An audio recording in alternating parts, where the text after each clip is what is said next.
العليم من الشيطان اللعين الرجيم. بسم الله الرحمن الرحيم.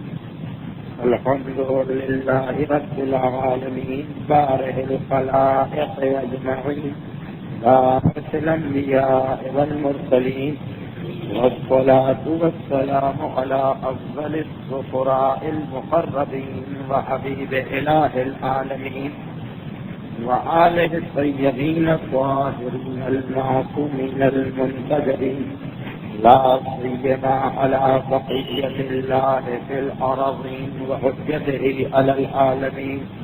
عجل اللهم له الفرج ولعنة الله على أعدائهم أجمعين إلى يوم الدين. سیرت پیغمبر اسلام کے سلسلے میں ہماری گفتگو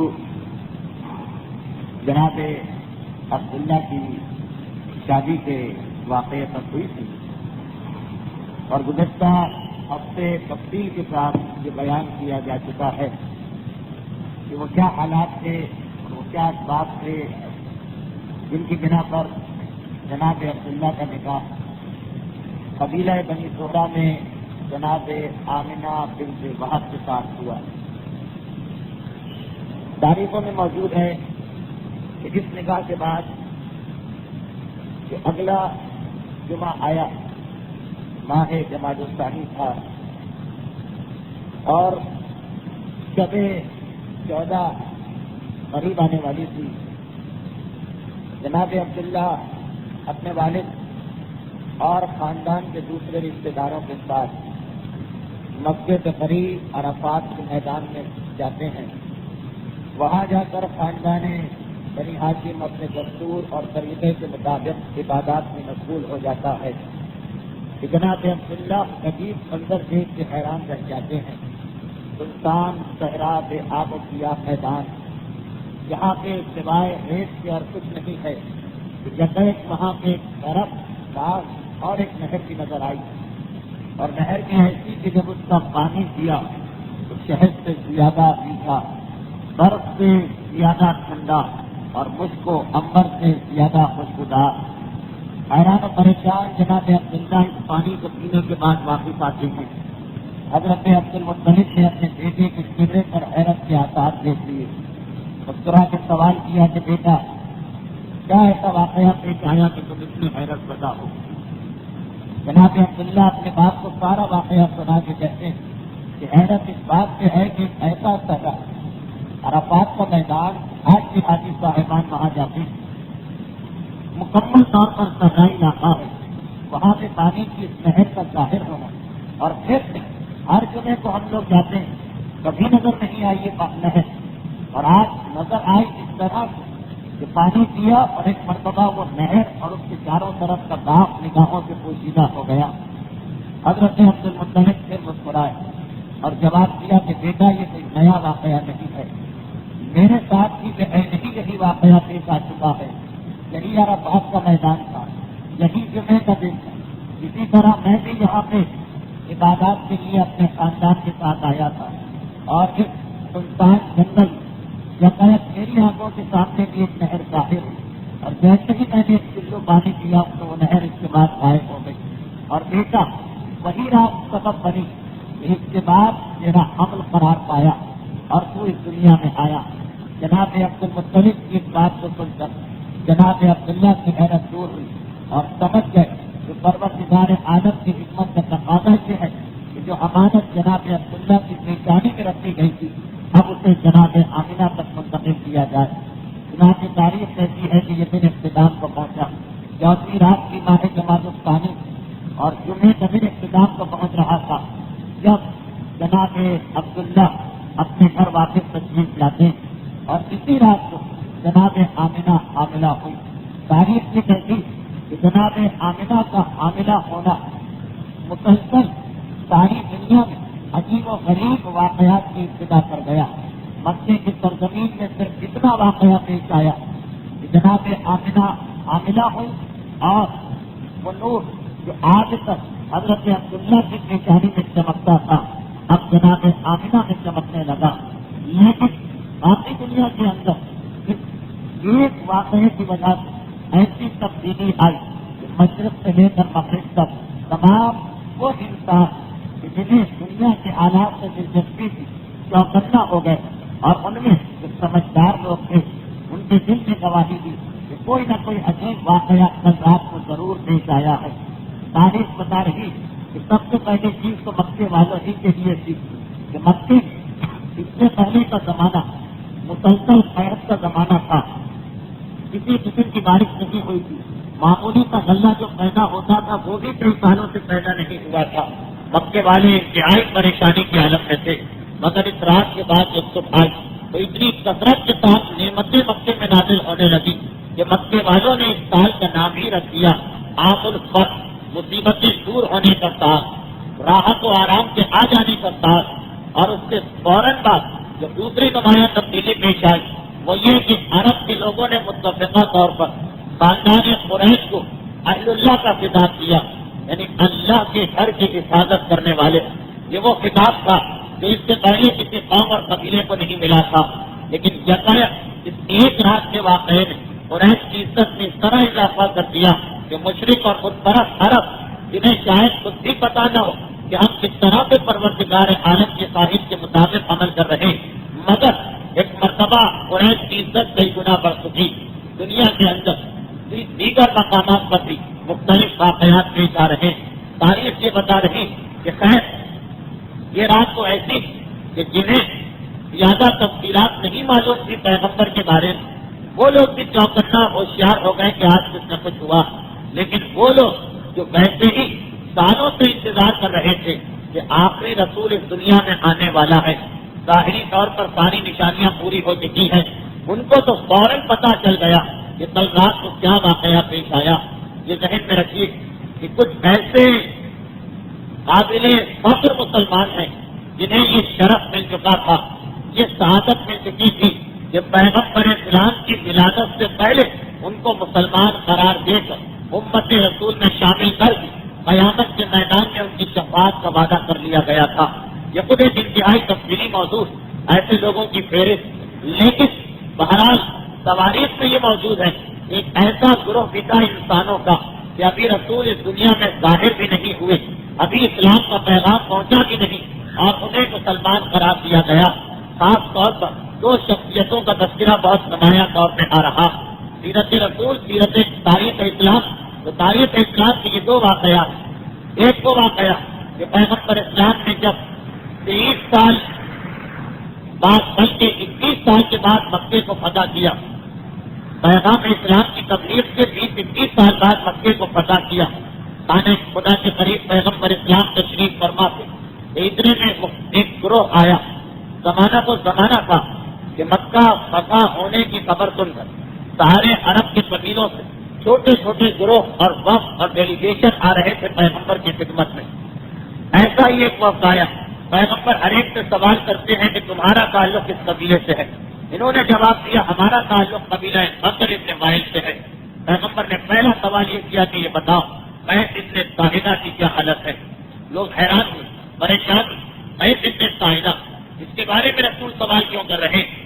قبیلہ بکر ابن وائل کی ڈیلیگیشن نے اس وقت نے جواب دیا کہ اللہ کے رسول ان کا بھی انتقال ہوئے کبیر عرصہ گزر چکا، غالباً اب یہ لوگ یقین سے نہیں کہہ رہے، غالباً آپ کی ولادت سے پہلے ہی وہ انتقال کر چکے تھے، ہم اپنے بزرگوں سے ان کا تذکرہ سنتے آئے۔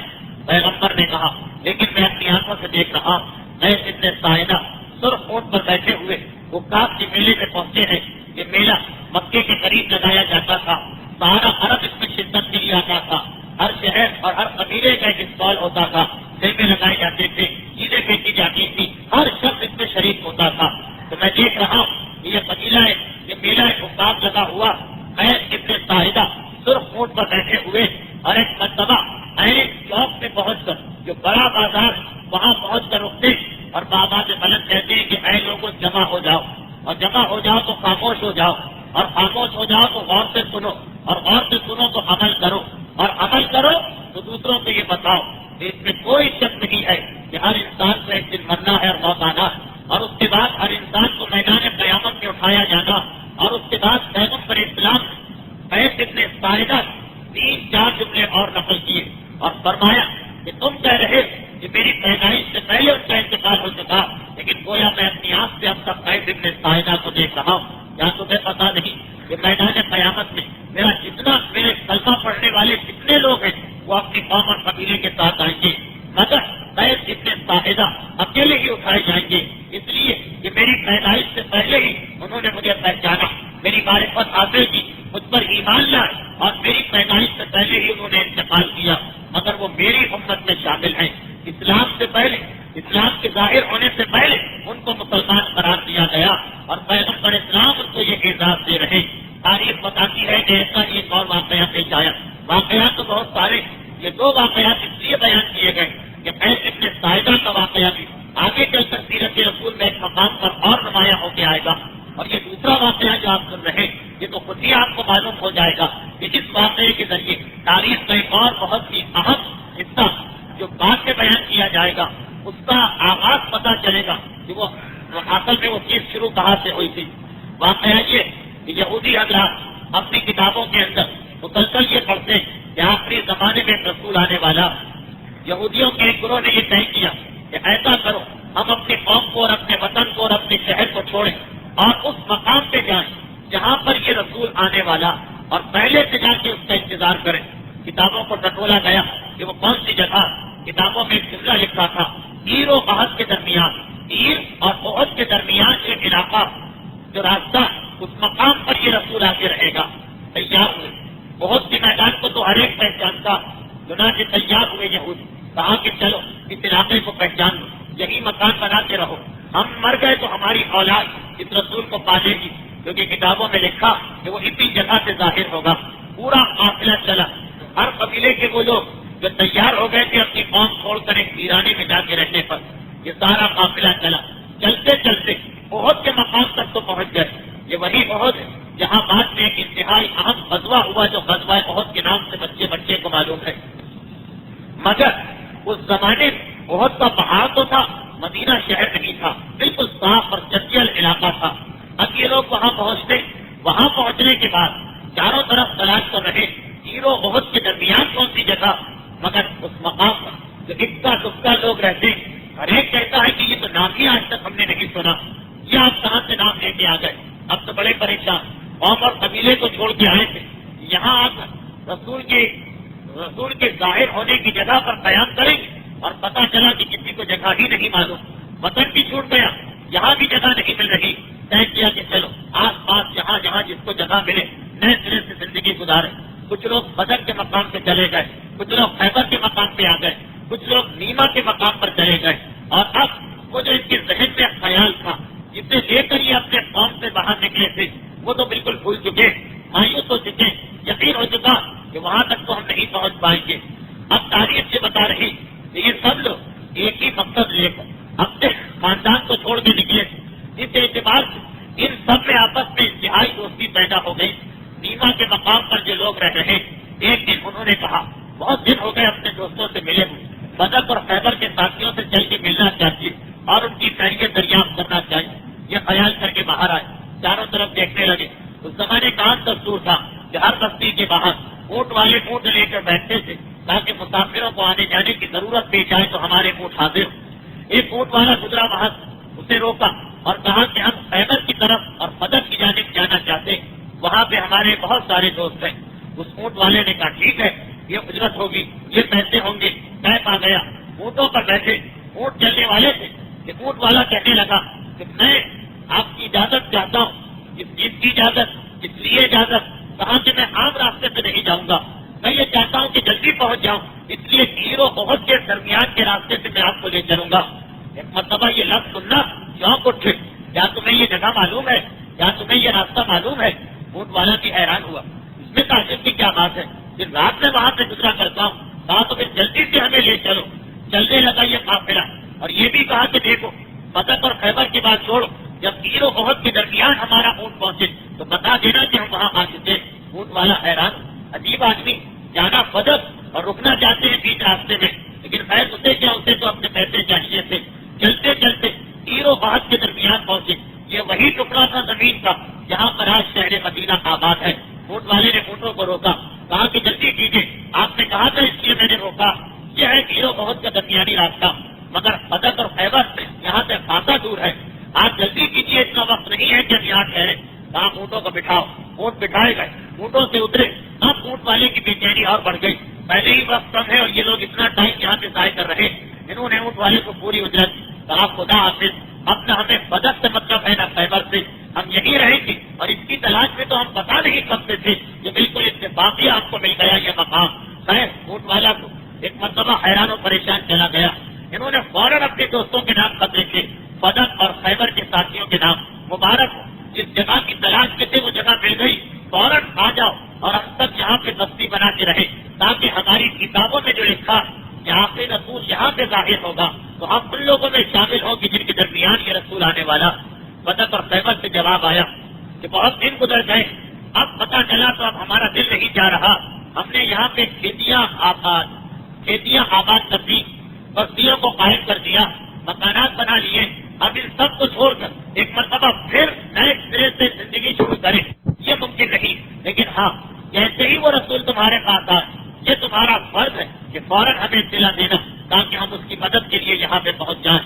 اب یہ لوگ ہیرو بہت کے درمیان یہودیوں کا یہ گروہ رہنے لگا جن کے ساتھیوں نے آنے سے انکار کر دیا تھا، درخیز علاقہ، انتہائی سرسبز و شاداب علاقہ، خدا کی نعمتیں ہی نعمتیں، کوئی اور یہاں پر ہے بھی نہیں، چنانچہ اب جو انہوں نے کام شروع کیا تو کچھ ہی عرصے میں اتنی کثرت کے ساتھ کھجوروں کی پیداوار ہوئی کہ یہ عرب کے مالدار ترین آدمی بن گئے۔ قوم شہر یمن کا علاقہ، شہر یمن ایک حاکم رہتا تھا جس کا نام تھا سبا، اسے یہ پتا چلا کہ مدینے کے اندر تو بے انتہا دولت پہنچ چکی، اور ایک چھوٹی سی قوم جن کے پاس نہ فوج ہے نہ بڑے ساتھی ہیں، چھوٹا سا گروہ، ان کے پاس یہ دولت ہے۔ اس کے دل میں خیال پیدا ہوا کہ بہت آسان ہوگا ان پر قبضہ کرنا، چلو اور چل کر ان کو نقصان پہنچاؤ، اور ساتھ ساتھ اس کام کے لیے جا رہے تو ایک اور کام بھی ہو جائے گا۔ سالوں سے اس کی تمنا تھی کہ کسی طریقے سے خانہ کعبہ کو گرایا جائے، یہ واقعہ رسول خدا کی ولادت سے کئی سو سال پہلے کا ہے، سالوں سے اس کی تمنا کہ خانہ خدا کے نام و نشان کو مٹا دیا جائے۔ اچھا ہے ایک ہی راستے پہ دونوں شہر ہیں، دونوں کام ہو جائیں گے۔ لشکر کو تیار کر کے چلا، مکے کے قریب پہنچا، وہاں جو پہنچا تو ایک ایسی بیماری میں مبتلا ہو گیا کہ کوئی دوا، کوئی طبیب، کوئی طریقہ نہ تھا اس کی تکلیف کم کرنے کا، اور روز بروز تکلیف بڑھتی جا رہی، گھبرا رہا۔ وزیروں میں سے ایک نے کہا کہ غالباً یہ جو آپ نے کعبے کو گرانے کا ارادہ کیا یہ اس کی سزا مل رہی، آپ اس سے توبہ کر کے دیکھیں، شاید آپ کی بیماری چلی جائے۔ اور حقیقتاً ایسا ہی ہوا، ادھر توبہ کی اور ادھر فوراً صحت یاب ہو گیا۔ آپ مکے تو نہیں جانا، لیکن اتنا بڑا سفر بیکار بھی نہ ہونے پائے، ہم مدینے چلتے، مدینے کی جانب آئے۔ اس وقت اس کا نام مدینہ نہیں تھا، یثرب نام رکھا گیا تھا، بالکل ابتدائی زمانہ تھا۔ وہاں پہ صبح اپنی قوم کو لے کے پہنچا اور سارے شہر کا محاصرہ کر دیا۔ یہودیوں نے یہ منظر دیکھا، طاقت تو نہیں تھی مگر اپنے قلعے میں جا کے بیٹھ گئے، بند دروازہ بند کر دیا۔ اب صبح اس کا محاصرہ کر کے بیٹھا، کب تک بیٹھے رہیں گے، ایک نہ ایک دن تو باہر آنا پڑے گا۔ ادھر یہودی اپنی جگہ انتہائی پریشان، یہ بیٹھے بٹھائے کیا مصیبت آ گئی، مگر کیا کیا جائے، کوئی راستہ بھی نہیں۔ لیکن جو یہ یہودیوں کا وہ گروہ جو سب نیک دل یہودی تھے، جو پیغمبر کا انتظار کر رہے ہیں، اس اعتبار سے اس کے پاس شریعت کی پابندی، اطراف کے علاقے کے اندر بہت سارے ایسے غریب و فقیر قبیلے جنہیں معلوم تھا کہ یہ لوگ مالدار ہیں، وہ اکثر ان کے پاس آ کے مدد لے جایا کرتے تھے۔ اب جب وہ لوگ پہنچے تو دیکھا کہ یہ لوگ تو قلعے کے اندر، شہر کے اندر دروازہ بند کر کے بیٹھے اور باہر دشمنوں کی فوج، کیا کیا جائے، کیسے اندر جائیں۔ مگر یہودیوں نے دیکھا، ان کا دل نہ مانا، دیواروں پر وہ چڑھے اور جو کچھ ان کی مدد کرنا تھی، وہ خرما، وہ کھجورے، وہ درہم و دینار، وہ سب ان تک دیوار کے اوپر سے پہنچانے لگے۔ صبح نے یہ منظر دیکھا، دل پہ بڑا اثر ہوا۔ اتنے نیک لوگ جو خود مصیبت میں ہیں، خود پریشانی میں ہیں، یہ بھی نہیں پتا کہ کتنے سال کی مصیبت، اور اس کے بعد بھی غریبوں کا اتنا خیال و لحاظ، ایک مرتبہ اس کی حالت بدل گئی اور آواز بلند کہا کہ ہمارا تمہارا جھگڑا ختم، میں نے تمہیں امان دی۔ یہودی دروازہ کھول کے باہر آئے، دونوں گلے ملے۔ صبح نے کہا کہ اے یہودیوں، یہ تو بتاؤ کہ تم نے اتنا مقابلہ کیا جبکہ تمہارے پاس فوج نہیں ہے، ہتھیار کیوں نہیں ڈالے؟ اچھا یہاں پر ایک دوسری روایت اور تھوڑی سی مختلف، لیکن آگے جا کے دونوں کی روایتیں ایک ہی مضمون کی ہو جاتی۔ دوسری روایت میں یہ کہ نہیں، صبح نے یہودیوں پر حملہ کر دیا قلعے میں بند ہو کر بیٹھنے کا وقت نہیں آیا، حملہ کر دیا، 50-60 یہودی مار دیے گئے، چھوٹی سی قوم اس میں بھی اتنے آدمی مار دیے گئے، تو 250 سال بوڑھا ایک یہودی عالم آگے بڑھتا اور کہتا کہ اے صبح، تم ہمیں اتنا ہی نقصان پہنچانا چاہو، اس شہر پہ قبضہ نہیں کر سکتے ہو۔ اب وہ حیران ہوا آخر کس لیے، اور وہ جو پہلی روایت اس میں بھی یہ جملے آتے ہیں، یہاں سے دونوں روایتیں ایک ہو گئی کہ جب اس نے سوال کیا کہ تمہارے پاس فوج نہیں، لشکر نہیں، سامان نہیں، پھر بھی تم مقابلہ کر رہے، کیوں مقابلہ کرنے کا خیال کیوں کیا؟ تو کہا اس لیے کہ ہمیں یہ معلوم کہ تم جتنا بڑا لشکر بھی لے کے آ جاؤ، ہم پر قبضہ نہیں کر سکتے ہو، اس لیے ہم پورے اطمینان کے ساتھ اپنے شہر میں بیٹھے۔ حیران ہو گئے، یہ یقین تمہیں کیسے؟ اب دونوں روایتیں یہاں مل گئی کہ جب اس نے یہ سوال کیا کہ یقین کیسے، تو ایک مرتبہ یہودی عالم جواب دیتا، اس لیے کہ یہ دارالہجرت اور اللہ کا آخری رسول اس مقام پر آ کے قیام کرے گا، اور اس کے آنے تک یہاں پہ کوئی حاکم قبضہ نہیں کر سکتا۔ یہ دنیا کا وہ شہر ہوگا جو سالوں سے آباد ہے، مگر یہاں کا پہلا حاکم وہی آنے والا رسول بنے گا۔ یہ اس کا شہر ہے، اس کے علاوہ کسی اور کے سر پہ اس کی حکومت کا تاج اس سے پہلے نہیں رکھا جا سکتا۔ صبح نے دیکھا اور یہ یقین دیکھا ان کا کہ اتنا یقین ہی نہیں عقیدے کے اوپر، حیران ہوا، پریشان ہوا، کہا کہ مجھے کچھ اور بتاؤ۔ انہوں نے تورات اور زبور کی روایتیں پڑھ کے سنانا شروع کی، اور نوبت یہاں تک آ پہنچی کہ مکے کا واقعہ یہ دیکھ چکا، مدینے کی روایتیں سنی، فوراً اپنے عقیدہ ایمان کا اظہار کرتا، کہتا ہے کہ مجھے تو اپنی قوم تک جانا پڑے گا، مگر میں اپنی فوج کے 2 قبیلے یہاں پہ چھوڑ کے جا رہا ہوں، ایک کا نام اوس، ایک کا نام خزرج۔ یہ 2 قبیلے یہاں پہ اسی لیے چھوڑ کے جا رہا ہوں تاکہ جب وہ رسول آئے تو یہ میری جانب سے میرے نائب بن کر اس کی مدد کرے اور اس کا ثواب مجھے ملے۔ یہ کہہ کہ وہ یہاں سے رخصت ہوا۔ تاریخ یہ بتاتی کہ اسی قوم کے اندر وہ ایک خط چھوڑ کے گیا تھا، ایک آدمی کے نام، ایک آدمی کے ہاتھ میں، اور اس آدمی نے اس خط کو اپنی اولاد کو منتقل کیا، اولاد نے اولاد کو، یہاں تک کہ پیغمبر اسلام مدینے پہنچے۔ اب تاریخ بتا رہی ہے کہ اس دوران یہ 2 قبیلے اوس اور خزرج جو اصل میں مدینے کے بادشاہ کی وجہ سے یہاں رہ گئے، کچھ عرصے تو یہاں رہے، مگر یہ قبیلے تو مومن نہ تھے۔ انہوں نے دیکھا کہ یہودی کمزور ہیں، چنانچہ آہستہ آہستہ ان کی دولت میں، ان کی دولت پر، ان کی زمینوں پر، ان کی جائیداد سے قبضہ شروع کیا، اور ایک وہ وقت آ گیا کہ ان کے ہاتھ میں سارا مدینہ آ گیا، اور یہودی غربت و پریشانی کے عالم میں آ گئے۔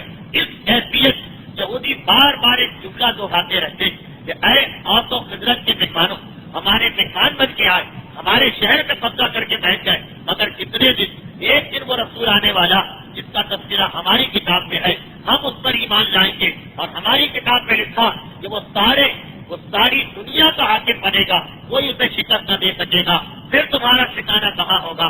ہم پر ظلم کیا ہے، ہم تمہیں اس کا بدلہ دیں گے، ابھی تو مجبور ہے، ابھی تو بے بس ہے، ابھی تو ہمارے پاس طاقت نہیں ہے۔ بس یہ 2 چیزیں، اوس و خزرج یمن سے آئے، یہ بھی آپ دیکھیں گے کہ اصحاب رسول کے حالات میں اکثر ملتا کہ مدینے کے اندر جو صحابی پیدا ہوئے وہ اکثر یمن جاتے ہیں، کیونکہ ان کا اصل خاندان تو وہیں پر۔ اور یہ واقعہ بھی آپ سیرت رسول میں سنیں کہ جب اوس و خزرج بار بار یہ سنا تو وہ چوکندہ ہو گئے، وہ گھبرا گئے، یہ اتنے یقین سے کہہ رہے ہیں ایسا نہ ہو کہ ان کی بات صحیح، آنے والا رسول آ جائے اور یہودی اس سے مل جائے اور ہماری حکومت چھن جائے۔ چنانچہ یہودیوں سے زیادہ بے چینی تھی، یہ 2 قبیلے رسول کا انتظار کر رہے، اور جیسے ہی رسول کے آنے کی خبر سنی فوراً جا کر رسول پر ایمان لے آئے تھے۔ تو اب تاریخ یہ کہتی کہ یہ تو خیر ایک ضمنی بات آ گئی۔ صبح کا خط اسی قبیلے کے ایک آدمی کے پاس تھا، صبح نے اس سے وعدہ لیا، تم میرے ملازم، تم میرے غلام، وعدہ کرو کہ یہ خط اس آنے والے رسول کو دو گے، اگر تم مر گئے اپنی اولاد کو دے کے جانا۔ اور آخر رسول کے زمانے اسی شخص کی اولاد میں ابو لیلہ نام کا ایک آدمی تھا، پیغمبر اسلام مدینے میں ہے، ایک مرتبہ ابو لیلہ آئے، پہلی مرتبہ رسول کے پاس یہ شخص آ رہا، رسول نے دیکھا، اس سے پہلے کہ وہ کچھ کہے کہا تمہارا نام ابو لیلہ؟ حیران ہو کر کہا کہ تمہیں کیسے پتا چلا؟ کہا کہ تمہارا تعلق اس لشکر سے ہے کہ جو یمن سے یہاں آیا۔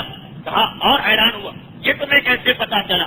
کہا کہ تمہارے پاس میری ایک امانت ہے، ایک خط ہے جو تمہیں یمن کے حاکم نے دیا تھا، اور حیرت زدہ ہوا، وہ خط پیغمبر اسلام کے حوالے کیا۔ اس خط میں جملہ یہ تھا، حاکم یمن صبح کی جانب سے اللہ کے آخری رسول کے نام، میں آپ کی پیدائش سے پہلے آپ پر ایمان لاتا ہوں، اور آپ کے پر ایمان لانے کے بعد آپ سے شفاعت کی امید کرتا ہوں، اس دنیا میں ملاقات نہ ہو سکی تو میدان قیامت میں آپ کی زیارت کروں گا۔ پیغمبر اسلام نے اس بات کو پڑھا، مسکرائے اور مسکرانے کے بعد کہا کہ یہ حاکم ان میں سے ایک ہے جو اسلام کے آنے سے پہلے مسلمان بن گیا اور جسے میری امت شروع ہونے سے پہلے خدا نے میرا امتی قرار دیا تھا۔ تو اب اس قسم کے کئی لوگ تھے، آپ نے تو فقط 2 واقعے سنے، میں ابن صاحبہ کا اور حاکم یمن صبح کا، مگر تاریخ بتا رہی ہے کہ اس قسم کے کئی آدمی جو اسلام کے آنے سے پہلے مختلف نشانیوں کو دیکھ کے مسلمان بن گئے تھے اور انہوں نے یہ اعلان کر دیا تھا کہ ہمیں پتا نہیں کہ وہ آخری رسول کیا پیغام لے کے آئے گا، مگر وہ جو پیغام لے کے آئے ہم اس پر ایمان لاتے ہیں، ہم اس کو قبول کرتے ہیں، اس کے تمام احکامات پر سر تسلیم حکم ہے۔ چنانچہ پیغمبر نے مختلف مواقع پر ان لوگوں کا تذکرہ کیا، مگر یہ تو وہ لوگ تھے کہ جو ایمان لا چکے اور وہ لوگ کہ جو اب تک ایمان جن کے ذہن پیغمبر کے آنے کی خبر تو تھی مگر ایمان لانے کا خیال پیدا نہیں ہوا تھا، انہوں نے جب اس رات کو جو 14 جماعت الآخر کی رات، ایک بڑی مجمع کا ایک بڑا حصہ اتنی دیر سے آیا ہے کہ یہ گفتگو کا تسلسل ذہن میں نہ رہا ہوگا، یہ بات یہ ہو رہی کہ 14 جماعت الآخر جمعے کی رات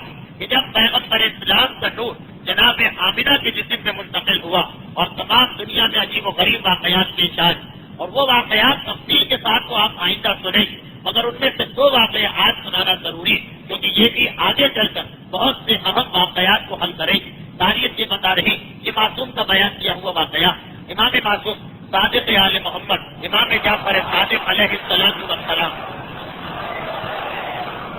ارشاد فرما رہے کہ ہمارے جد کی ولادت سے پہلے دنیا میں جادو اور کہانت کا انتہائی زور ہو چکا تھا۔ جادو تو خیر واضح چیز، کہانت ان لوگوں کا نام جن کے پاس جنوں اور شیطانوں میں سے کچھ آیا کرتے اور آنے کے بعد انہیں غیب کی خبریں دیا کرتے۔ یہ غیب کی خبریں وہ کہاں سے لے کے آتے؟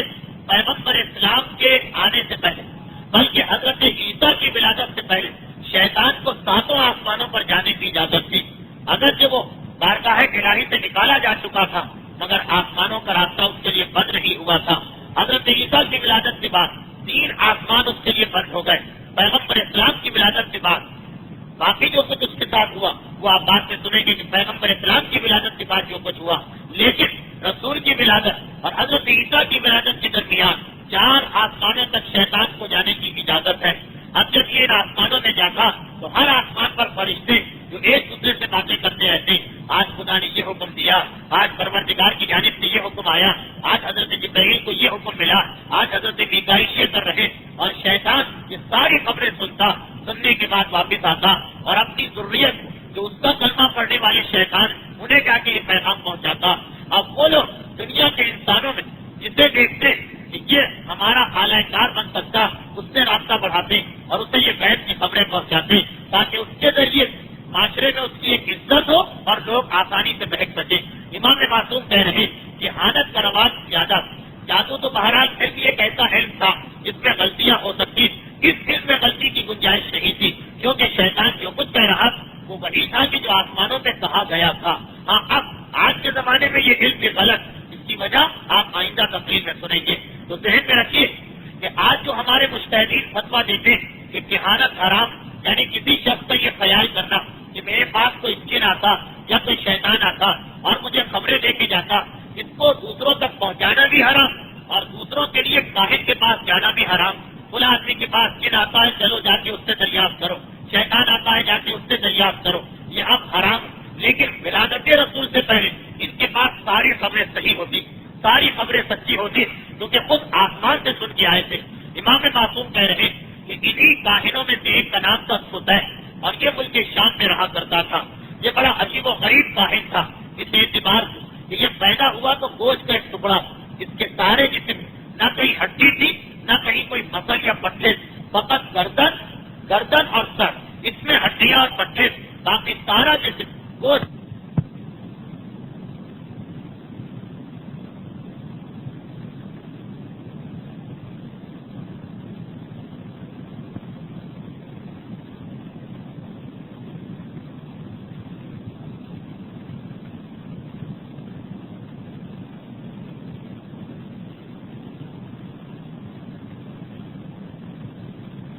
آسانی کے ساتھ لپیٹا جا سکتا کہ ایمان کا جملہ اس طرح کپڑے کو تہ دیا جاتا، اس کے سارے جسم کو لپیٹ دو، صرف سر اور گردن میں ہڈیاں اور پٹھیں، اور اس کے جسم صرف اس کی آنکھیں اور اس کی زبان حرکت کر سکتی، باقی جسم کا کوئی حصہ حرکت بھی نہیں کر سکتا۔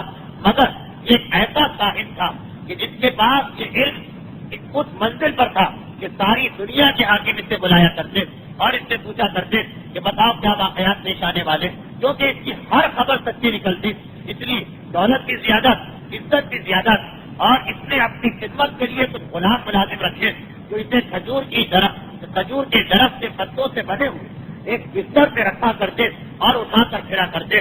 غلاموں کا کام یہ بھی تھا کہ وہ مہینے میں ایک دفعہ اسے کسی پہاڑی پر لے جائیں جہاں سے یہ آسمان کو دیکھے۔ شیطان ہر خبر تو نہیں پہنچاتا، جتنی خبریں شیطان نے پہنچائی، باقی خبریں یہ ستاروں کو دیکھ کے خود معلوم کرتا۔ چنانچہ اس کی شہرت، عزت سب حد سے زیادہ۔ 14 جمادی الاخر عام الفصل، وہ دن، وہ تاریخ، وہ سال کہ جب پیغمبر اسلام کا حمل جناب آمنہ کے جسم میں قرار پایا، اس رات، آدھی رات کے وقت جگہ آسمان میں بجلی چمکی اور ایسی بجلی کہ سارا آسمان اس سے روشن ہو گیا۔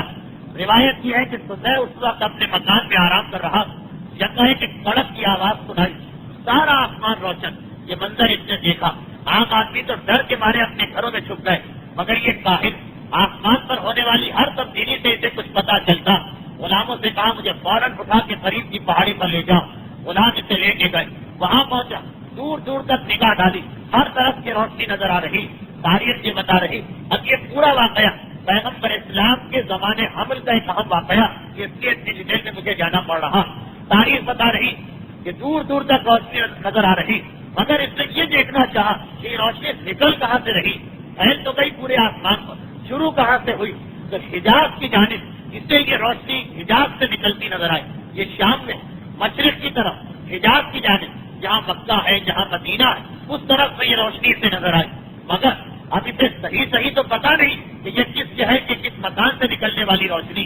یہ منظر دیکھا، حیران ہو کے واپس آیا، دل ہی دل میں کہا کہ یہ تو پیشین گوئی ہے اس بنی ہاشم کے پیغمبر کے بارے میں کہ جس کے بعد اور کسی پیغمبر کو نہیں آنا، مگر یہ بنی ہاشم کا قبیلہ کہاں؟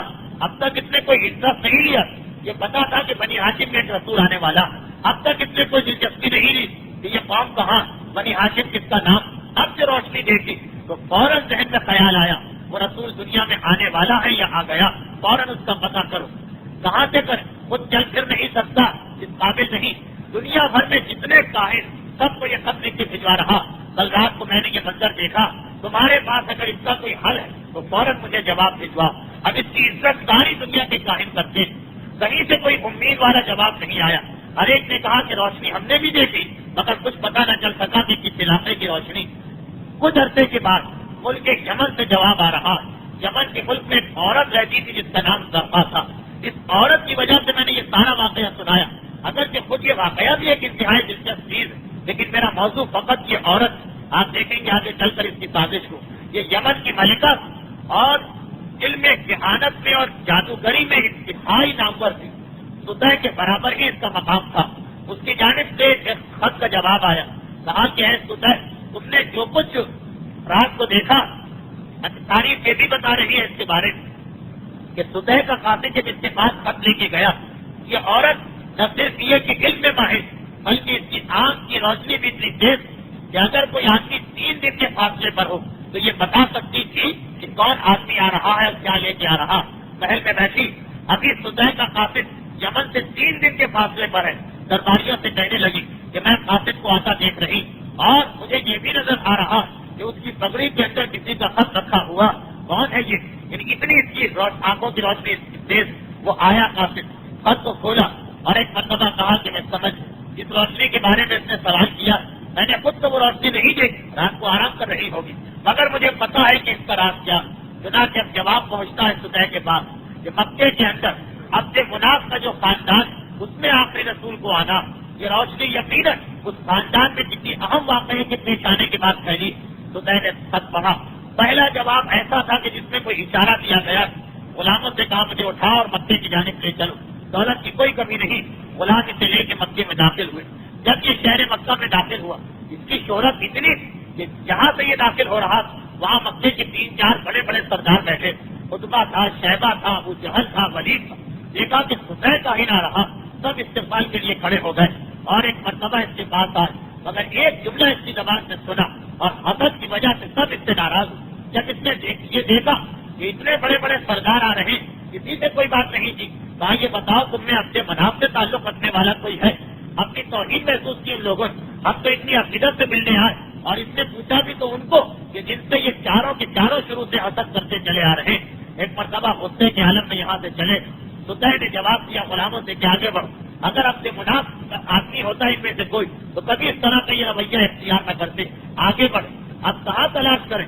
سطح نے کہا کہ کعبے کے قریب لے جاؤ، وہی مکے کا مرکز کعبے کے قریب لے کے گئے۔ حضرت ابو طالب اور عبد المطلب باپ بیٹے دونوں کعبے کے قریب تھے، دیکھا ایک مہمان آیا، اگر خاندان بنی ہاشم میں کہانت کا اور کاہنوں کا قطعاً کوئی اعتقاد نہیں تھا، سطح کی وہ عزت جو ابو جہل کرنے کے لیے کھڑا ہوا وہ جناب عبد المطلب کی جانب سے نہیں ملی، مگر مہمان آیا، خدا کے گھر کا مہمان، مکے کا مہمان، کھڑے ہو کے استقبال کیا اور دونوں نے کہا کہ آپ ہمارے ساتھ ہمارے گھر چلے، مکے میں آنے والا ہر شخص ہمارا مہمان ہوتا، تو در ان کے ساتھ گھر چلا۔ اب صرف آنکھ حرکت کرتی ہے اور زبان، آنکھ سے دیکھ رہا ان کے چلنے کا طریقہ، بات چیت کا طریقہ، گھر میں پہنچے تو ایک مرتبہ حضرت ابو طالب سے کہتا کہ آپ اپنے ہاتھ میری آنکھوں پر رکھ دیجیے۔ حضرت ابو طالب نے اپنے ہاتھ اس کی آنکھوں پہ رکھے۔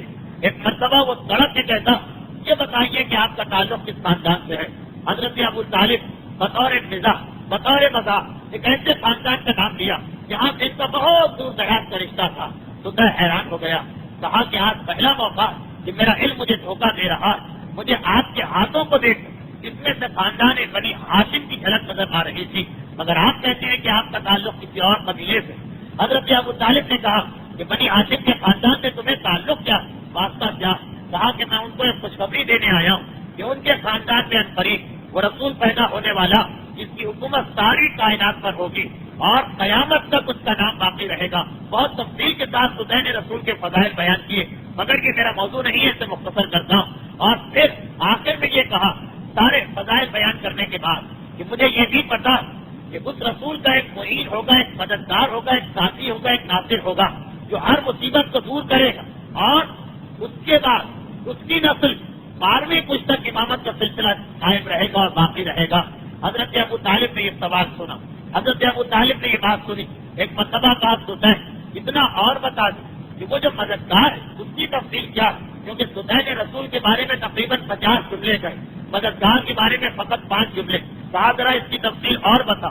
اب دیکھیے کیونکہ سطح کا ذہن اس طرف نہیں تھا، اس کا ذہن تھا رسول کی جانب، اس لیے اس وقت اس کے ذہن میں خیال نہیں آیا۔ اب جو حضرت ابو طالب نے دوبارہ یہ سوال کیا، فوراً اس کے ذہن میں کوئی بات آئی، کہا ذرا جلدی سے اپنے ہاتھ دوبارہ میری آنکھوں پہ رکھو۔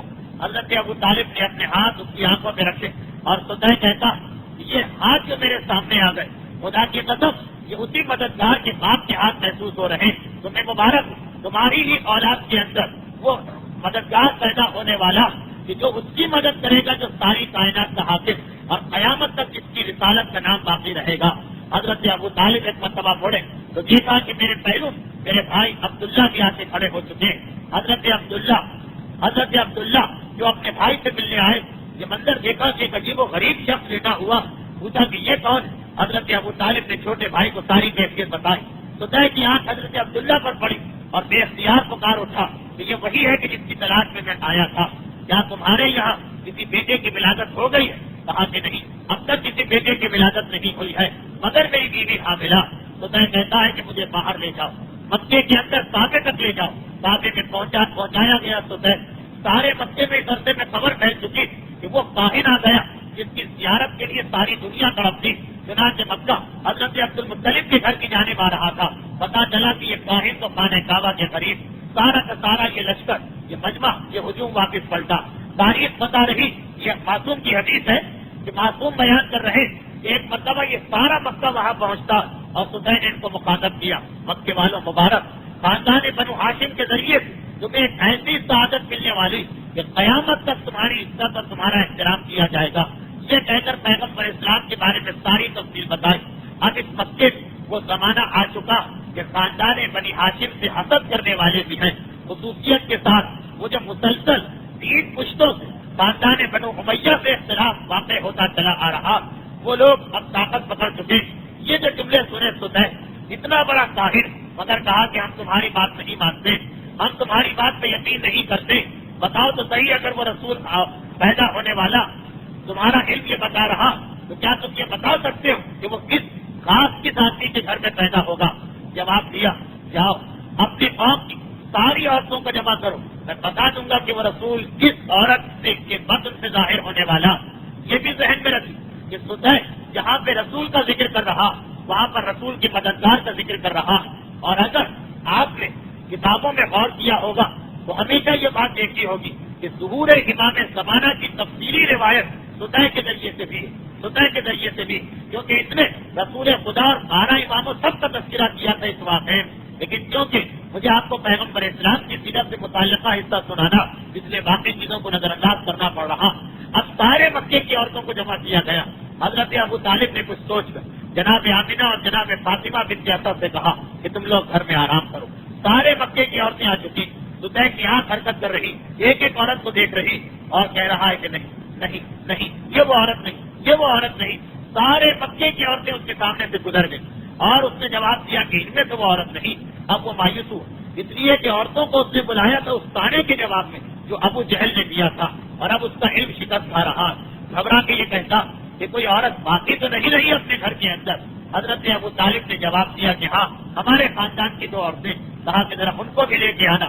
جناب آمینہ بنت وہب اور جناب فاطمہ بنت اسد، حضرت ابو طالب کی بیوی اور حضرت عبداللہ کی بیوی، دونوں کو لایا گیا. بس ایک مرتبہ بے اختیار جیسے ہی عورتیں قریباً جناب فاطمہ بنت اسد کی جانب آنکھ سے اشارہ کر کے کہنے لگا، یہ وہ خاتون ہے کہ جن کے بطن سے وہ مددگار پیدا ہونے والا. جناب آمینہ کی جانب اشارہ کیا، یہ وہ خاتون ہے کہ جن کے بطن سے وہ ہاشمی پیغمبر پیدا ہونے والا، کہ جس کی آمد کی وجہ سے ساری کائنات روشن ہو جائے گی. یہ جو سنا تو ابو جہل کا غصہ اور بڑھا اور ایک مرتبہ ابو طالب سے کہا کہ یہ ہمارے درمیان آ کر مکے والوں کو 2 حصوں میں تقسیم کرنا چاہتا، ہم اسے قتل کیے بغیر نہ چھوڑیں گے.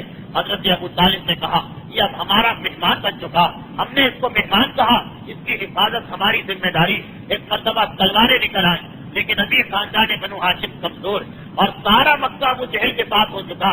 عورتوں نے یہ منظر دیکھا، گھبرا گئی. عورتیں تو کعبے کے اندر پناہ کی تلاش میں چلی گئی اور یہاں پر خاندان بنو ہاشم ہر لمحے شکست کھاتا ہوا محسوس ہو رہا کہ جناب آمینہ کہتی کہ مجھے ایسا محسوس ہوا کہ جیسے بجلی کی چمکنا اور بادل کی گرجنے کی آواز آئی. ساری عورتیں کعبے کے اندر جا چکی. جناب آمینہ کہہ رہی کہ مجھے قطعاً کوئی خوف محسوس نہیں ہوا، تلواریں چل رہی لیکن میں اپنی جگہ کھڑی کہ یکایک بجلی کی چمک اور بادلوں کی گرج میں نے محسوس کی اور فوراً میں نے دیکھا کہ آسمان ایسا لگا کہ جیسے کوئی پردہ ہٹ گیا اور کوئی آدمی اپنے ہاتھ میں آگ کا ہتھیار لے کے آیا اور کہنے لگا خبردار، کوئی بھی اس کاہن کو اور اس بچے کو نقصان نہیں پہنچا سکتا. میں پروردگار عالم کی جانب سے اس کی حفاظت کے لیے آیا ہوں. ایسی خوفناک آواز تھی کہ ایک مرتبہ وہ سارے کے سارے مخالفین اس آواز کو سن کر ہی گھبرا کے بھاگ گئے. بہت سے نہ دیکھ سکے کہ کیا واقعہ پیش آیا. حضرت ابو طالب اور جناب عبد المطلب نے سدے سے کہا تم ہمارے مہمان، آؤ ہمارے ساتھ ہمارے گھر چلو. اس نے کہا کہ میرا ارادہ تو یہ کہ رسول کی ولادت نہ کسی مکے میں رہوں اور ان پر ایمان کا اظہار کروں، مگر تمہاری قوم اب مجھے یہاں برداشت نہیں کر سکتی، بہتر کہ اسی جگہ سے مجھے رخصت کر دو. بہت اصرار کیا مگر سدے نہ مانا. آخر ایک اونٹ پر اس کے بستر کو رکھا گیا غلاموں سمیت اور یہ لوگ باہر نکلے. ابھی مکے سے باہر نکلے کہ یمن کی جانب گھوڑا دوڑاتا ہوا ایک لشکر آیا جس کے درمیان اونٹ پر یمن کی ملکہ زرقا بیٹھی ہوئی. ایک مرتبہ دونوں کاہنوں کی ملاقات راستے میں ہوئی اور اس نے سدے سے کہا کہ تم میرے ساتھ واپس مکے میں چلو. میں خاص مقصد کے لیے مکے میں آئی. یہ کہہ کہ سدے کو لے کے مکے میں آئی اور یہاں آنے کے بعد جب سدے کے سامنے اپنا منصوبہ رکھا تو وہ چونک اٹھا، گھبرا گیا، کہنے لگا ہرگز نہیں، دیکھو اس کام کا ارادہ نہ کرنا ورنہ نقصان اٹھاؤ. کہا کہ نہیں، میں تو یہی عہد کر کے آئی، آؤ میرے ساتھ کعبے کی جانب. یہ سارا قافلہ واپس کعبے کے قریب پہنچا. وہاں پہ ابھی حضرت عبداللہ بھی ہیں، جناب آمینہ بھی ہیں، مکے کی عورتیں بھی ہیں اور مکے کے سارے مرد بھی واپس آ چکے اور حیران و پریشان یہ بحث ہو رہی ہے کہ کیا واقعہ پیش آیا. اتنے میں زرقا آگے بڑھی، حضرت عبداللہ پر اس کی نگاہ پڑی. حضرت عبداللہ کی نگاہ اس پر پڑی اور دونوں نے ایک دوسرے کو پہچان لیا، اس لیے کہ آج سے کچھ سال پہلے جب حضرت عبداللہ تجارت کے کام سے یمن گئے اور اسی زرقہ کے محل کے باہر بازار میں خرید و فروخت کر رہے، یہ کاہنہ اپنے محل کی کھڑکی میں کھڑی، اس کی نگاہ حضرت عبداللہ پر پڑی، ایک مرتبہ چونک اٹھی، فوراً محل میں گئی، اپنا سارا خزانہ لے کے باہر آئی، حضرت عبداللہ کے پاس آ کے کہتی کہ اے شخص، میں نے تیرے چہرے پر ایک ایسا نور چمکتے دیکھا ہے کہ جس کا تو مجھے کب سے انتظار تھا، ایک رات کے لیے مجھ سے شادی کر لے اور یہ ساری دولت تیری۔ حضرت عبداللہ نے سنا، ایک مرتبہ غصے کی حالت میں تلوار نکالی اور کہا کہ تو مجھے گناہ کی دعوت دے رہی، ہمارا تعلق اس قبیلے سے ہے کہ مر جانا پسند کرتے، مگر کوئی گناہ ہم سے ممکن نہیں۔ یہ منظر جو دیکھا زرقہ تو وہ تیزی کے ساتھ محل میں واپس چلی گئی۔ حضرت عبداللہ کے ساتھیوں نے کہا، یمن کی ملکہ، مناسب یہ ہے کہ ہم بھی یہاں سے واپس آ جائیں، چنانچہ یہ لوگ واپس آ گئے۔ اس کے بعد آج پھر ملاقات ہو رہی، لیکن زرقہ یہ دیکھ کے چونک اٹھی کہ نوجوان وہی، شخصیت وہی، مگر چہرے پر وہ نور باقی نہیں رہا۔ گھبرا کے سوال کیا کہ کیا آپ کی شادی ہو چکی؟ کہا کہ ہاں۔ ایک مرتبہ وہ کہتی کہ میں صرف ایک درخواست آپ سے کرنا چاہتی ہوں۔ اس دوران عورتیں اپنے اپنے گھروں میں جا چکی اور درخواست یہ کہ آپ کی بیوی سے ایک ملاقات کرنا چاہتی ہوں، مجھے بڑی تمنا ہے کہ آپ کی بیوی کو دیکھ۔ حضرت عبداللہ حیران، دشمنی، تلوار نکالی جا چکی، جس کی وجہ سے مجھے یمن چھوڑ کے آنا پڑا، یہ کون سی اس کی محبت یا اتنی بے چین ہوئی جا رہی کہ میری بیوی کی زیارت کرنا چاہتی۔ مگر حضرت عبدالمطلب نے کہا، مہمان ہے اور محترم مہمان، یہ خواہش کر رہی ہے، اس کی خواہش کو پورا کر دو۔ حضرت عبداللہ اپنے ساتھ لے کے آئے، جناب آمنہ کے کمرے میں پہنچی طرفہ اور فوراً پہچان گئی۔ اب نور ان کی پیشانی میں چمک رہا، سمجھ گئے کہ یہی ہے اس نور کی حامل۔ یہ جو منظر دیکھا، حسد کے مارے اس کا برا حال ہو گیا، یہ نور کسی اور کے پاس جائے یہ برداشت نہیں ہو سکتا، مگر یہاں تو کچھ نہیں کر سکتی ہے، باہر آئے اور اسی مکے سے مکان لے کے رہنے لگی۔ سدے اپنے مقام پر ہے، یہ اپنے مکان میں ہے اور اس فکر میں ہے کہ کیا سازش کی جائے کہ جناب آمنہ کو قتل کرا دیا جائے۔ اب اس کے ذہن میں ایک خیال ہے، جناب آمنہ کو قتل کرانا، حتیٰ یہ کہ رات کی تاریکی میں وہ جن اس کے پاس آیا جو اسے ذہانت کی خبریں دیتا، اس نے بھی منع کیا، مگر یہ اپنے ارادے سے منصرف نہ ہو اور کہا کہ میں آمنہ کو قتل کر کے رہوں۔ جناب آمنہ کے پیٹ، جناب آمنہ کے بدن میں پیغمبر اسلام کا حمل، اگر جناب آمنہ اس سازش کا نشانہ بن جاتی تو گویا ظاہری اعتبار سے رسول خدا بھی شہید ہو جاتے، مگر پروردگار عالم نے بڑے عجیب طریقے سے بچایا، بلکہ اس سے زیادہ عجیب طریقہ اس نے اختیار کیا۔ کیونکہ تقریر کا وقت پورا ہو چکا، اس لیے باقی واقعات آئندہ سنیں گے۔ تو آج ہماری گفتگو رہی پیغمبر اسلام کے حمل اور حمل کے دوران سازشوں کا تذکرہ۔ انشاءاللہ آئندہ تقریر میں یہ چیز مکمل ہوگی۔ جیسا کہ آپ کو یہاں کا دستور معلوم کہ تقریر کے فوراً بعد کچھ مسائل ہوتے ہیں، اس سے پہلے کہ آج کے مسائل شروع کیے جائیں، ایک مرتبہ درود کی التماس ہے محمد والے۔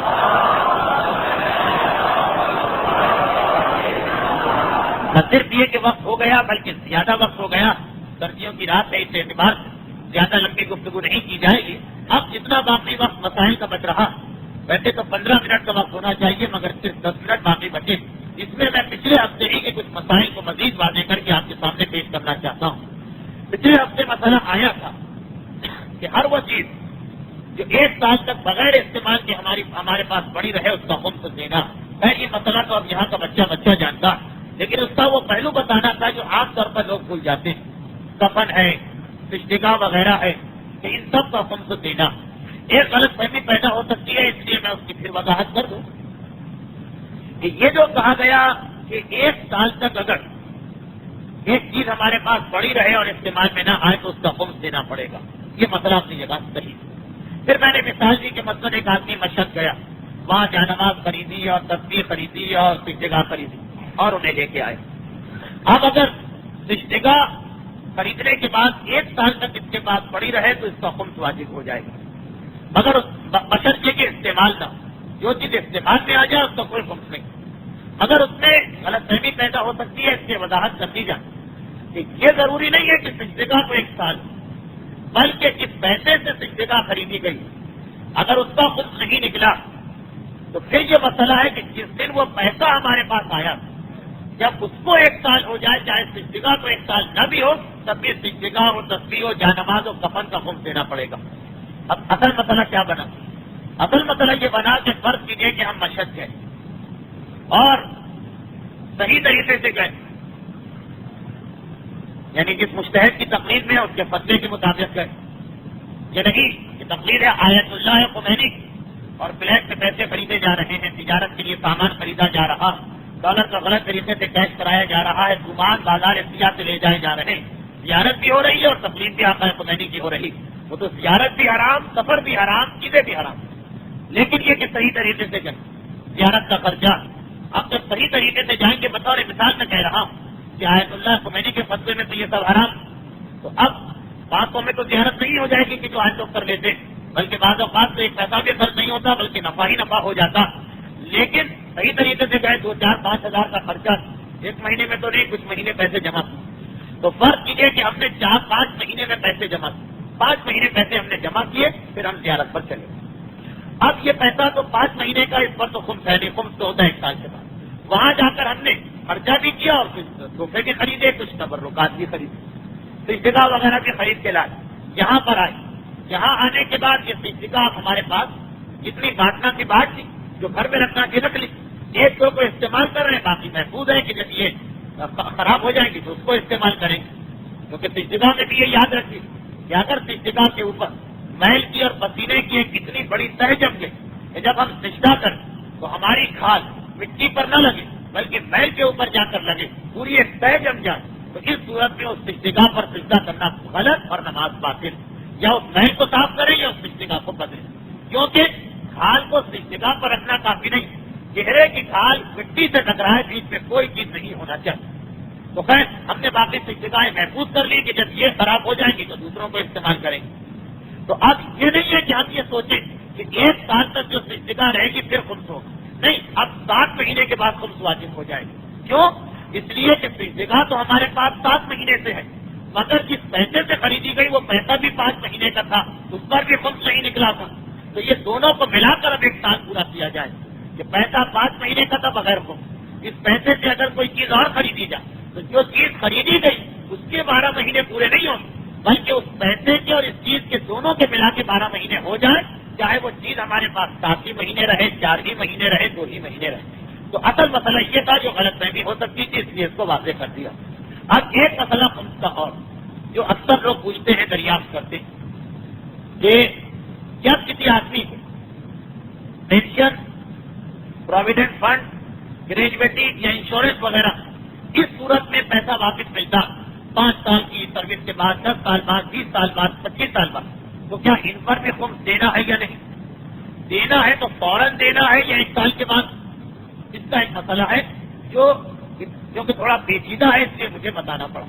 پچھلے درس کا ایک مسئلہ تو ذہن میں رکھیے کہ تحفے کے بارے میں آیت اللہ خوئی اور خمینی میں اختلاف، آقا خوئی کہتے ہیں کہ تحفے پر خمس واجب ہے، آقا خوئی کا یہ فتویٰ ہے، اور آقا خمینی کہتے ہیں کہ تحفے پر خمس نہیں، اس کے لیے پھر میں نے کچھ مثالیں دی تھی۔ اب انشورنس یا پروویڈنٹ فنڈ یا گریجویٹی یا پینشن، اس کا جو پیسہ ملتا ہے، جہاں تک میری معلومات ہے اس کے مطابق جو پیسہ ہم کو ملتا اس میں کچھ تو وہ ہے کہ جو مہینے یا 6 مہینے یا سال ہماری تنخواہ سے کٹ کے جمع ہو رہا تھا، اور کچھ وہ ہے جو کمپنی یا ادارہ یا انشورنس کی کمپنی یا گورنمنٹ اپنی طرف سے دیتی ہے۔ بغیر مثال پروویڈنٹ فنڈ ملا ہم کو 50,000، اس 50,000 میں ہمارے 25,000 ہوں گے یا 20,000، باقی 30,000 اس کمپنی کے ہوں گے جہاں ہم نے کام کیا۔ انشورنس میں بھی سنا یہ ہے کہ ایسا ہی ہے اور ایسا ہی ہوتا ہوگا کہ 20,000 کی پالیسی ہے تو 15,000 ہمارے، 5,000 کمپنی کی جانب پچھلے سالوں کا انٹرسٹ صحیح مگر ملا۔ تو اب یہ جو پیسہ پروویڈنٹ فنڈ یا انشورنس یا پینشن وغیرہ میں ملتا ہے، اس میں 2 حصے کر لیے جائیں، جو کمپنی کا یا ادارے کا حصہ ہے وہ الگ، جو ہمارا ہے وہ الگ۔ جو ہمارا حصہ ہے اس پر تو ہمیں خمس دینا ہے اور فوراً دینا ہے، جس دن یہ پیسے ملے اسی دن دینا، کیونکہ یہ پچھلے کئی سالوں کا پیسہ، 20 سال کی سروس کے بعد ہم کو 50,000 روپے پروویڈنٹ فنڈ ملا، 25,000 ہمارا تھا، 25,000 ادارے کا تھا، جو کمپنی نے ہم کو دیا اپنی طرف سے اس کو ایک کونے میں رکھے، ہمارے جو 25,000 ہیں اس پر خمس ہے اور ابھی دینا، 1 سال انتظار نہیں کرنا، کیونکہ یہ چیز تو پچھلے کئی سالوں کی۔ اور یہی مسئلہ موجودہ مجتہدین نے بتایا اس وقت کہ جب انسان کچھ پیسے کسی کمپنی یا ادارے میں جمع کراتا اور اس کے بعد جس مقصد سے جمع کرائے وہ کام پورا ہو گیا، وہ واپس ملا. جو پیسہ جمع رہتا ہے ایک طریقے سے، جیسے 10,000 روپے کسی مکان کے جمع ہو گئے یا 5,000 روپے KMC لے لیتی ہے اگر ہم ان کے یہاں سے پانی کی پائپ لائن ڈلوائیں، جب ہم اس کو ختم کریں گے وہ ہمارا پیسہ ریفنڈ کریں گے. ان سب کا یہ مسئلہ کہ جب ملے اسی دن خمس نکالنا ہے، کہ اتنا عرصہ وہ اس کمپنی کے پاس پڑے رہے وہ بھی شامل کر لیا جائے گا 1 سال کے اندر. خیر یہ مسئلہ الجھ رہا ہے، اس کو چھوڑ دیں. تو جو پیسہ ہماری تنخواہ سے کٹ کے جمع ہو کر ہمیں ملا ہے اس کا تو خمس فوراً واجب ہے. اور جو پیسہ سامنے کمپنی نے دیا، ادارے نے دیا، یہ کیونکہ ایک تحفہ ہے اس لیے اس سے تحفے کا مسئلہ چلے. آقا خمینی کے نزدیک اس حصے کے خمس کی کوئی ضرورت نہیں. پروویڈنٹ فنڈ میں آدھا جو ہمارا ہے اس کا خمس دو اور فوراً، آدھا جو کمپنی کا ہے تو وہ ایک تحفہ ہو گیا. جب تحفہ ہو گیا تو تحفے پر خمس نہیں، یا گریجویٹی میں یا انشورنس میں، ان سب میں یہ مسئلہ ہے. اور آقا کوئی کہتے ہیں کہ نہیں اس میں بھی خمس دینا ہے کیونکہ تحفہ، مگر جس دن ملا ہے اس کے 1 سال کے بعد اس کے لیے الگ سے سال بنایا جائے گا. جب 1 سال ہو جائے گا تب اس کے بعد اس کا خمس دینا پڑے گا. اچھا یہ تو ایک بات ہو گئی. اب اسی سے متعلقہ ایک اور مسئلہ نکل آئے. خمس کی بات جو مجھے کرنا تھی وہ مکمل ہو گئی. اسی سے متعلقہ ایک مسئلہ اور نکل آیا، وہ بیان کر کے آج کی گفتگو اختتام تک پہنچا. اور وہ مسئلہ یہ تو ٹھیک ہے، خمس کی حد تک تو یہ بات ٹھیک ہو گئی کہ کبھی کبھار اسی پروویڈنٹ فنڈ میں یا انشورنس میں یا گریجویٹی میں یا پینشن میں ایک اور مسئلہ کھڑا ہوتا. وہ خمس کا نہیں ہے، خمس کو بھول جائیے ورنہ مسئلہ سمجھ میں نہیں آئے. وہ یہ کہ جس آدمی کی یہ امانت اس کا انتقال ہو جاتا ہے تو اس کے وارث کو یہ چیز دی جاتی ہے. اچھا اب وارث کا مسئلہ انشورنس کی حد تک غالباً یہ تھا یا ابھی بھی ہے یا نہیں، 12 مثال سے سمجھ لیجیے کہ کسی ایک آدمی کو یہ دیا جاتا جو شرعاً کسی کے وارث. ضروری نہیں ہے کہ انہیں کو یہ چیز ملے. مطلب میں مثال دے رہا ہوں، اگر قانون بدل گیا ہے تو یہ مثال غلط ہو جائے گی، لیکن مسئلہ اپنی جگہ. یہ فرق کیجیے کہ انشورنس پالیسی یہ ہے کہ کہا گیا لینے والے سے کہ آپ وارث کا نام لکھوائیے، اس نے اپنی بیوی کا نام لکھوا دیا. اس کے بعد اس کا انتقال ہو گیا، یہ پوری پالیسی یہ پورے پیسے اس کی بیوی کو ملے. اچھا شرعاً تو بیوی کا فقط 8واں حصہ ہے، اصل وارث تو مرنے والے کی اولاد ہے، مرنے والے کے ماں باپ ہیں. بیوی کا فقط 8واں حصہ کمپنی نے یہاں لا کے سارا کا سارا بیوی کو دے دیا. وہ اپنے قانون کے مطابق چلے، اپنے کام کاج کے مطابق چلے. یا یہی مسئلہ اگر فرض کیجیے پروویڈنٹ فنڈ میں آ جائے یا پینشن میں آ جائے کہ جس کا نام ہم نے لکھوایا تھا وارث کے طور پر، وہاں سے تو سب اس کو ملا. اب کیا وارث کی کیا ذمہ داری؟ کیا یہ اس کا ہو گیا یا جو ایک عام مسئلہ کہ اگر ہمارا پیسہ کسی پر باقی جب ہمارا انتقال ہوگا تو وہ جو آدمی ہے اس کی ذمہ داری ہے کہ وہ لا کر جو وارث ہے ان سب میں اس کو تقسیم کرے حصے کے مطابق. وہ یہ نہیں کر سکتا کسی ایک کے ہاتھ سے پکڑا کے چلا جائے.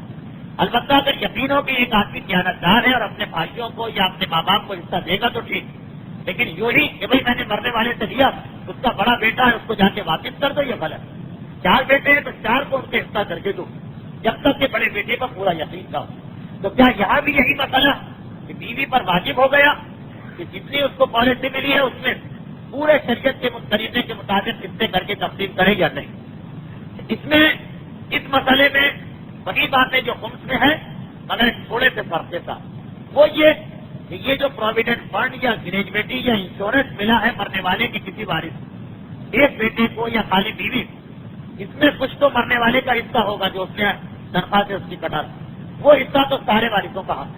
بیوی کی ذمہ داری ہے کہ انشورنس میں جتنا مرنے والا جمع کرا گیا، بس کیجیے کہ 1,000 روپے کی قسط بتا رہے مثال 2,000 روپے جمع کرائے تھے کہ انتقال کر گئے، کمپنی نے جا کر پوری پالیسی 20,000 دے دی تو 20,000 میں 2,000 تو مرنے والے کا پیسہ، اسے تو وارثوں میں تقسیم کرنا. اور وہ پیسہ جو ادارے نے اپنی طرف سے دیا ہے یہ تحفہ، اور یہ صرف اس کو ملے گا کہ جسے وہ ادارہ دینا چاہے. کمپنی کا پیسہ اس کی مرضی، فقط ایک وارث کو دے تو وہ اسی کا حق ہو گیا. یہی مسئلہ پروویڈنٹ فنڈ اور گریجویٹی اور پینشن میں بھی کہ جتنا حصہ اس میں وہ ہے جو مرنے والے کی تنخواہ سے کٹا ہے وہ سارے وارثوں کا ہے، اور جتنا وہ ہے